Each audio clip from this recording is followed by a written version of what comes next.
ایک بیان کرنے والے لطفی نوجوان طالب علم کا ذکر کرتے ہیں۔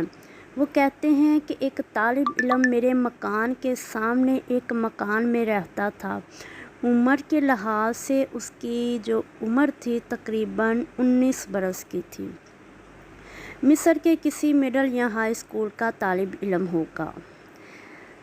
جسم کے اعتبار سے بہت نحیف نژاد یعنی کمزور تھا، ہر وقت غم میں مشغول رہتا تھا۔ میں اس کے سامنے والے مکان میں رہتا تھا، کبھی اسے روتے دیکھتا تھا، کبھی سر جھکائے دیکھتا تھا، اپنے بستر میں ہی اکٹھے ہوتے دیکھتا تھا، اپنے ہوش و حواس کھو بیٹھا تھا۔ کبھی وہ کمرے میں ادھر ادھر گھوم رہا ہوتا تھا اور کبھی دیواروں سے ٹکراتا۔ جب تھک جاتا تو روتے روتے کرسی پر ہی گر پڑتا۔ مجھے یہ دیکھ کر بڑا دکھ ہوا اور اس کو روتے دیکھ کر میں بھی رونے لگتا۔ میں خواہش کرتا کہ ایک دوست کی طرح اس کا شریک غم بن جاؤں، لیکن میں یہ مناسب نہیں سمجھتا تھا۔ ایک رات کیا ہوا، میرے کانوں میں اس کے رونے کی آواز آئی تو مجھ سے بالکل بھی رہا نہ گیا۔ میں اس کا حال معلوم کرنے کے لیے اس کے کمرے میں چلا گیا تو بیماری سے وہ کراہ رہا تھا، بخار میں جل بھن رہا ہے۔ میں نے اسے دوائی دی، ایک خوراک دی۔ تھوڑی دیر کے بعد اسے تھوڑا افاقہ ہوا تو میں نے اسے اس کے غم کی وجہ پوچھنے کی کوشش کی کہ تم کیوں اس طرح سے پریشان رہتے ہو؟ تم مجھے اپنا دوست بن کر اپنے غم سناؤ، میں تمہارا دوست بنوں گا۔ وہ بہت بیمار، پریشان، غم میں مبتلا اپنی داستان غم بڑے درد بڑے انداز میں کھول کر بیان کرنے لگا۔ کہنے لگا کہ میں بچپن میں ہی والدین کے سایہ سے محروم ہو گیا، یعنی بچپن میں میرے والدین کی ڈیتھ ہو گئی۔ یتیمی کی حالت میں میرے چچا نے میری کفالت کی اور باپ بن کر میرے دکھ سکھ میں شریک ہو گیا اور مجھ سے بہت پیار کرتا تھا۔ بالکل مجھے اپنے باپ بیٹے کی طرح رکھا، مجھے باپ کی کمی کبھی محسوس نہیں ہونے دی، اور لگ بھگ اس کی جو ایک بیٹی تھی وہ بھی میری ہم عمر تھی۔ ہم دونوں ایک ساتھ کھیلتے، اکٹھے ہی درسگاہ میں جاتے، اکٹھے پڑھتے، اکٹھے کھیلتے۔ ہم میں اتنی محبت، اتنا پیار، اتنی چاہت بڑھ گئی کہ جو ہمارے چاچا تھے وہ ہمیں دیکھ کر اور خوش ہوتے تھے۔ اسی طرح میرا جو عشق تھا وہ جنون کی حد تک پہنچ گیا۔ میں اس سے بہت زیادہ محبت کرنے لگ گیا۔ میں تو کرتا ہی تھا، وہ بھی مجھ سے بے حد محبت کرنے لگ گئی۔ جیسے جیسے وقت گزرتا گیا، لڑکی کے دل میں بھی میرے لیے بے پناہ محبت پیدا ہوتی گئی اور میرے دل میں بھی بے پناہ محبت پیدا ہوتی گئی۔ ایک دفعہ اب کیا ہوا، کچھ عرصہ گزر جانے کے بعد اسی چچا جس نے مجھے پالا تھا، میری کفالت کی تھی، وہ وفات پا گیا، داغ مفارقت دے گیا، یعنی مجھ سے جدا ہو گیا۔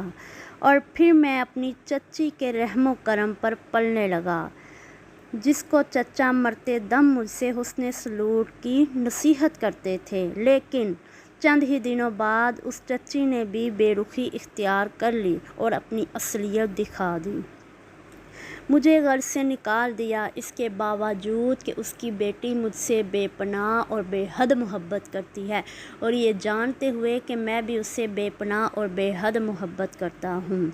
اپنی بیٹی کا رشتہ کسی اور سے کر دیا۔ اس بے رحمانہ سلوک کو دیکھ کر میں دیوانہ وار اس گھر سے نکل کھڑا ہوا۔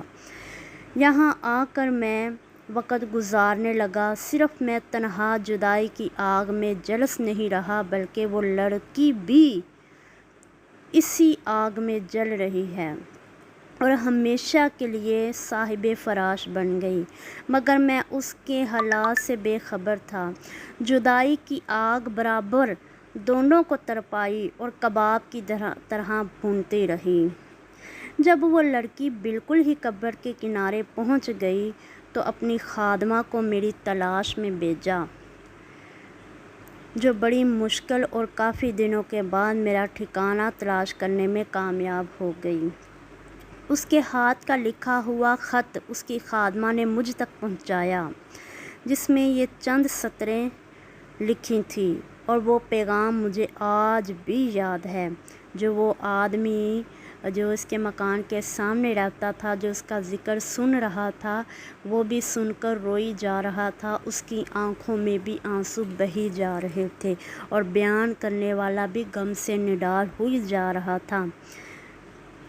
کہتا ہے کہ وہ پیغام مجھے آج بھی یاد ہے کہ تم بغیر اطلاع دیے مجھے چھوڑ گئے، الوداع تک نہ کہا۔ خیر، جو ہوا سو ہوا، میں نے تمہیں معاف کیا، تمہارا قصور بھی معاف کیا۔ اب جان بلب ہو کر قبر کے قریب پہنچ چکی ہوں، اب صرف تمہارا انتظار ہے، صرف ایک بار دیدار کروا دو۔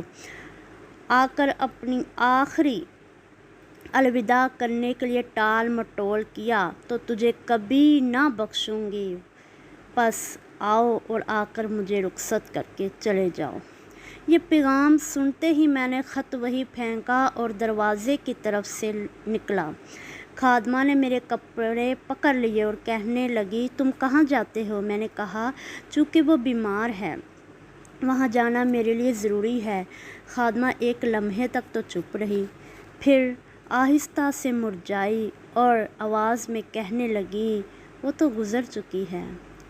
یہ سن کر میں نے محسوس کیا کہ میرا دل سینے سے نکل کر کسی اور کی جہاں میں چلا گیا ہے۔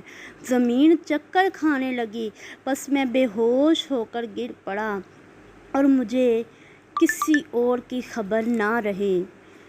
بے ہوش ہو گیا۔ جب میں نے آنکھیں کھولی تو رات ہو چکی تھی۔ خادمہ میرے پاس زار و قطار رو رہی تھی۔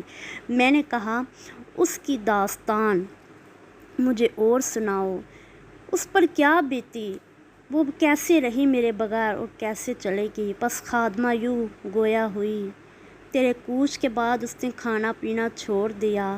وہ آہستہ آہستہ قبر کے پاس جا پہنچی، اس کا حسن و جمال ماند پڑ گیا، اس کی شیریں مسکراہٹیں بجھ گئیں، ہمیشہ کے لیے صاحب فراش بن گئی۔ شادی منگیتر اور نکاح کی باتیں ختم ہو گئی۔ سب حکما اور ڈاکٹر اپنا زور لگا بیٹھے، لیکن اس کی مرض نہ جان سکے۔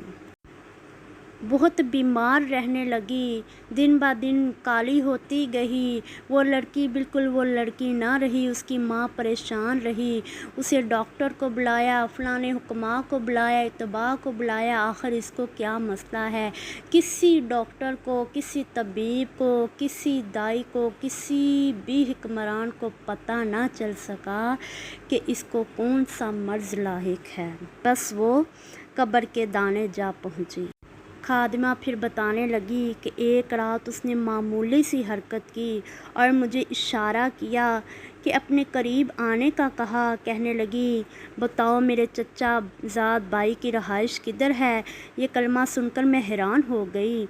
خادمہ، جب اس کے پہلے اس نے کبھی ایسی بات نہیں کی تھی، حالانکہ اتنی دیر ہو گئی اس لڑکے سے جدا ہوئے، لیکن اس نے مجھ سے کبھی ایسی بات نہیں کی، اور میں حیران ہوگی کہ یہ کیا کہہ رہی ہے۔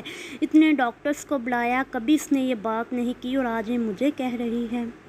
پھر وہ لڑکی خادمہ کو کہنے لگی، یہ میرا ایک خط ہے، یہ اس لڑکے کو دے دینا جس سے میں بے حد اور بے پناہ محبت کرتی ہوں۔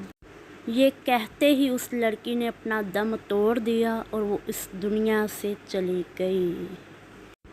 یہ وہ ذکر کرتے ہوئے لڑکا اور رویا، یہاں تک کہ روتے روتے اس کا بستر گیلا ہو گیا، اور لطفی جو نوجوان کا ذکر کرتا تھا وہ بھی رونے لگ گیا، آہ بھرنے لگ گیا، اور وہ دوسرا جو یہ بیان جس پر گزری تھی وہ بیان کرتے کرتے کہنے لگا، آپ مجھے بہت ایماندار اور اچھے آدمی لگتے ہیں کہ آپ میری ایک وصیت پوری کریں گے؟ اگر میں اس دنیا سے چلا گیا تو آپ میرا ایک کام کریں گے؟ لطفی نے کہا، ہاں بتاؤ کیا بات ہے نوجوان؟ اس نے کہا کہ اگر میں اس دنیا سے چلا گیا تو مجھے اس کے پہلو میں بس دفن کر دیا جائے۔ بس اس کی اتنی سی بات تھی اور وہ یہ کہہ کر مر گیا۔ لطفی نے اس کا جو اس کی لاش کو تھی اس کے سرہانے یعنی اس کے پہلو میں دفن کر دیا اور وہ دونوں فوت ہو گئے۔ یہ تھی محبت، یہ تھا پیار، یہ تھا عشق جنون۔ اگر آپ کو ہماری ویڈیو اچھی لگی ہے تو ہماری ویڈیو کو لائک، شیئر، سبسکرائب ضرور کریے گا۔